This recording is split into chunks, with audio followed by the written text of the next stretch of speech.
Aortic insufficiency, also known as aortic regurgitation, is the leaking of the aortic valve of the heart that causes blood to flow in the reverse direction during ventricular diastole, from the aorta into the left ventricle. Aortic insufficiency can be due to abnormalities of either the aortic valve or the aortic root. Causes: about half of the cases of aortic insufficiency are due to the aortic root dilation, which is idiopathic in over 80% of cases, but otherwise may result from aging, syphilitic aortitis, osteogenesis imperfecta, aortic dissection, Bihar section A's disease, reactive arthritis and systemic hypertension. Aortic root dilation is the most common cause of aortic insufficiency in developed countries. In about 15% the cause is innate bicuspidal aortic valve, while another 15% cases are due to retraction of the cusps as part of post-inflammatory processes of endocarditis and rheumatic fever and various collagen vascular diseases. Rheumatic heart disease is the most common cause of aortic insufficiency in developing nations.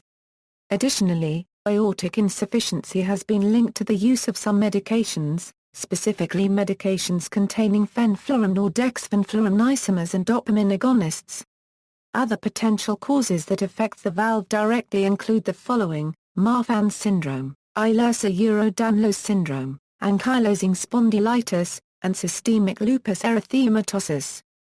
In acute cases of aortic insufficiency, the main causes are infective endocarditis, aortic dissection or trauma.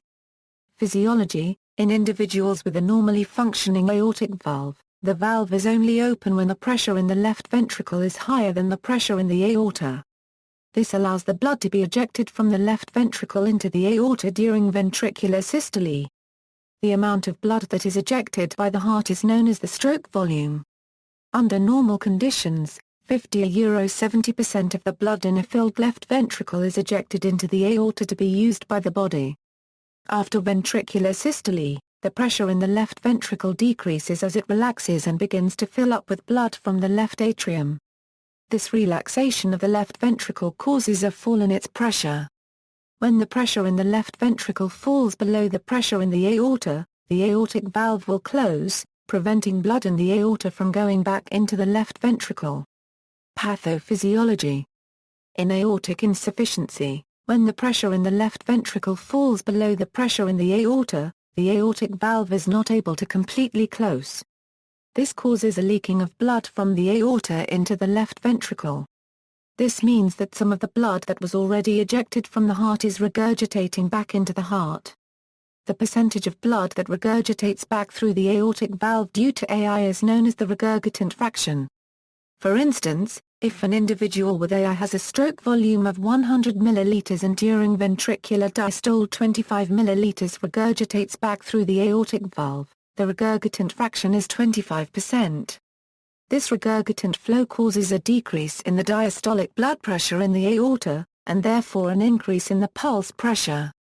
Thus, physical examination will reveal a bounding pulse, especially in the radial artery. Since some of the blood that is ejected during systole regurgitates back into the left ventricle during diastole, there is decreased effective forward flow in AI. Note that while diastolic blood pressure is diminished and the pulse pressure widens, systolic blood pressure generally remains normal or can even be slightly elevated. This is because sympathetic nervous system and the renin-angiotensin-aldosterone axis of the kidneys compensate for the decreased cardiac output. Catecholamines will increase the heart rate and increase the strength of ventricular contraction, directly increasing cardiac output. Catecholamines will also cause peripheral vasoconstriction, which causes increased systemic vascular resistance and ensures that core organs are adequately perfused. Renin, a proteolytic enzyme, cleaves angiotensinogen to angiotensin I, which is converted to angiotensin II, which is also a potent vasoconstrictor. In the case of chronic aortic insufficiency with resultant cardiac remodeling, heart failure will develop, and it is possible to see systolic pressures diminish.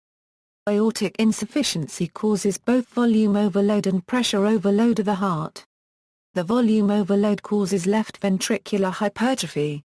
There is both concentric hypertrophy and eccentric hypertrophy in AI.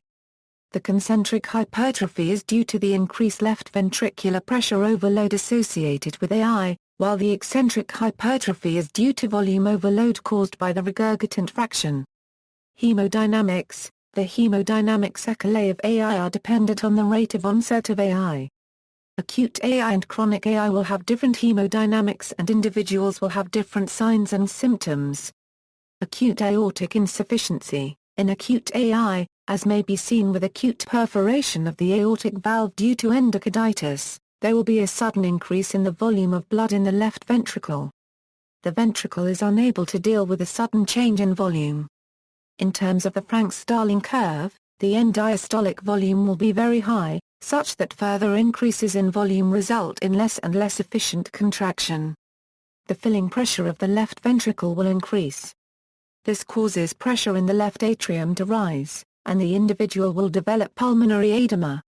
Severe acute aortic insufficiency is considered a medical emergency. There is a high mortality rate if the individual does not undergo immediate surgery for aortic valve replacement. If the acute AI is due to aortic valve endocarditis, there is a risk that the new valve may become seeded with bacteria. However, this risk is small. Acute AI usually presents as florid congestive heart failure, and will not have any of the signs associated with chronic AI since the left ventricle had not yet developed the eccentric hypertrophy and dilatation that allow an increased stroke volume, which in turn cause bounding peripheral pulses. On auscultation, there may be a short diastolic murmur and a soft S1. S1 is soft because the elevated filling pressures close the mitral valve and diastole. Chronic aortic insufficiency. If the individual survives the initial hemodynamic derailment that acute AI presents as, the left ventricle adapts by eccentric hypertrophy and dilatation of the left ventricle, and the volume overload is compensated for. The left ventricular filling pressures will revert to normal and the individual will no longer have overt heart failure. In this compensated phase, the individual may be totally asymptomatic and may have normal exercise tolerance. Eventually the left ventricle will become decompensated, and filling pressures will increase. While most individuals would complain of symptoms of congestive heart failure to their physicians, some enter this decompensated phase asymptomatically. Proper treatment for AI involves aortic valve replacement prior to this decompensation phase.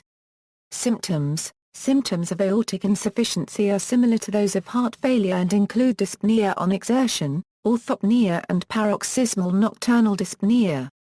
Palpitations and angina pectoris may also be felt. In acute cases there may be cyanosis and circulatory shock. Physical examination.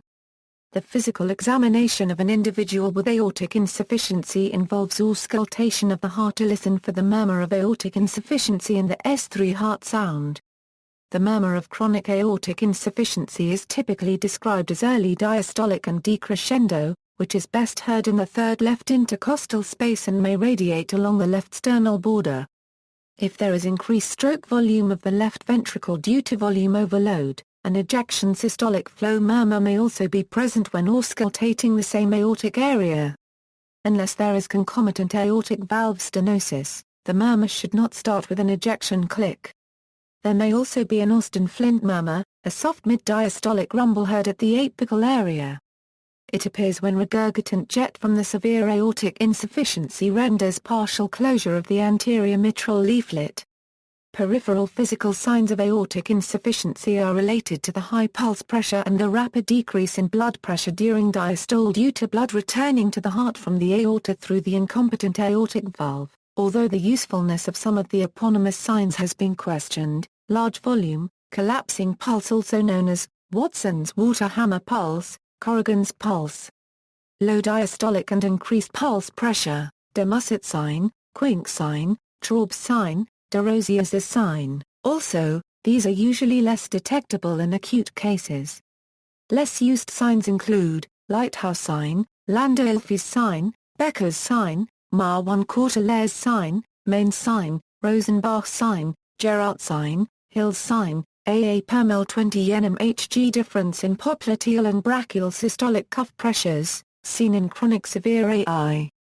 Considered to be an artifact of sphygmomanometric lower limb pressure measurement. Lincoln sign, Sherman sign, Ashrafian sign. Unfortunately, none of the above putative signs of aortic insufficiency is of utility in making the diagnosis, but they may help as pointers. What is of value is hearing a diastolic murmur itself, whether or not the above signs are present. Diagnostic evaluation. The most common test used for the evaluation of the severity of aortic insufficiency is transthoracic echocardiography, which can provide two-dimensional views of the regurgitant jet, allow measurement of velocity using Doppler, and estimate jet volume. The findings in severe aortic regurgitation, based on the 2006 American College of Cardiology American Heart Association guidelines include, an AI color jet width greater than 65% of the left ventricular outflow tract diameter, Doppler vena contractor width greater than 0.6 cm, the pressure half-time of the regurgitant jet is less than 250 milliseconds, early termination of the mitral inflow, holodiastolic flow reversal in the descending aorta. Regurgitant volume greater than 60 milliliters, regurgitant fraction greater than 50%, regurgitant orifice area greater than 0.3 cm. 2. Increased left ventricular size. In acute aortic regurgitation, echocardiography may show early closure of the mitral valve. Chest X-ray can assist in making the diagnosis, showing left ventricular hypertrophy and dilated aorta. ECG typically indicates left ventricular hypertrophy. Cardiac chamber catheterization assists in assessing the severity of regurgitation and any left ventricular dysfunction. Prognosis. The risk of death in individuals with aortic insufficiency, dilated ventricle, normal ejection fraction who are asymptomatic is about 0.2% per year. Risk increases if the ejection fraction decreases or if the individual develops symptoms. Treatment. Aortic insufficiency can be treated either medically or surgically, depending on the acuteness of presentation, the symptoms and signs associated with the disease process, and the degree of left ventricular dysfunction. Surgical treatment is controversial in asymptomatic patients, however has been recommended if the ejection fraction falls to 50% or below, in the face of progressive and severe left ventricular dilatation, or with symptoms or abnormal response to exercise testing. For both groups of patients, surgery before the development of worsening ejection fraction LV dilatation, is expected to reduce the risk of sudden death, and is associated with lower perioperative mortality. Also, surgery is optimally performed immediately in acute cases. Medical treatment. Medical therapy of chronic aortic insufficiency that is stable and asymptomatic involves the use of vasodilators. Small trials have shown a short-term benefit in the use of ACE inhibitors or angiotensin II receptor antagonists, nifedipine, and hydralazine in improving left ventricular wall stress, ejection fraction, and mass. The use of these vasodilators is only indicated in individuals who suffer from hypertension in addition to AI. The goal in using these pharmacologic agents is to decrease the afterload so that the left ventricle is somewhat spared. The regurgitant fraction may not change significantly, since the gradient between the aortic and left ventricular pressures is usually fairly low at the initiation of treatment. Other rather conservative medical treatments for stable and asymptomatic cases include low-sodium diet, diuretics, digoxin, calcium blockers and avoiding very strenuous activity. As of 2007, the American Heart Association no longer recommends antibiotics for endocarditis prophylaxis before dental procedures in patients with aortic insufficiency. Antibiotic prophylaxis to prevent endocarditis before gastrointestinal or genitourinary procedures is no longer recommended for any patient with valvular disease. In mild to moderate cases, echocardiography and cardiac stress test should be followed up every 1 to 2 years. In moderate-severe cases, echocardiography with cardiac stress test and/or isotope perfusion imaging should be performed every 3 to 6 months. Surgical treatment. The surgical treatment of choice at this time is in aortic valve replacement. This is currently an open-heart procedure, requiring the individual to be placed on cardiopulmonary bypass. In the case of severe acute aortic insufficiency, All individuals should undergo surgery if there are no absolute contraindications for surgery. Individuals with bacteremia with aortic valve endocarditis should not wait for treatment with antibiotics to take effect, given the high mortality associated with the acute AI. Instead, replacement with an aortic valve homograft should be performed if feasible. A percutaneous approach to aortic valve replacement is now feasible, but the main experience has been in the treatment of aortic stenosis. Additional images. References. External links, Heart Disease and Life After by Richard Nicol, additional resource on the aortic valve. See also, aortic valve replacement, preload, afterload.